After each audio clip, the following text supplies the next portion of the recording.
میرے والد صاحب آج سے 10 سال پہلے انتقال فرما چکے، انا للہ و انا الیہ راجعون۔ پورے گھر کی ذمہ داری مجھ پر، گھر کو چلانے کے لیے کچھ زمین بیچ کر کاروبار کیا جس میں بہنوں کو حصہ شامل تھا۔ میرا سوال یہ ہے کہ اگر کاروبار میں نقصان ہو جاتا ہے تو کیا بہنوں کو حصہ بھی ادا کرنا ہوگا؟ یہ یعنی جب آپ معاملات کرنے لگے نا اس وقت آپ نے سب کو اعتماد میں لینا ہے، تو ظاہر ہے وہ اب آپ کی فیملی کا حصہ ہے۔ اگر کاروبار میں نقصان ہو جاتا ہے تو بہنوں کو الگ سے حصہ نہیں دینا، آپ کی محنت ضائع ہوئی ہے، ان کا مال ضائع ہوا ہے۔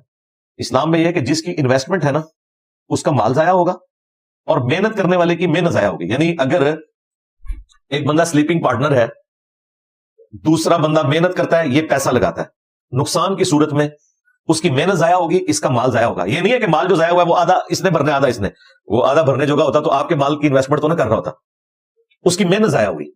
کسان نے آلو اگایا، محنت کر کے اگایا نا، فصل خراب ہو گئی تو اس کی محنت ضائع گئی۔ جو اس کے اوپر خرچہ ہوا تھا ہل چلانے کا یا اس کے اوپر جو آپ نے کھاد وغیرہ ڈالی، دوائیاں ڈالی، وہ خرچہ اس نے اٹھانا ہے جس کی انویسٹمنٹ ہے۔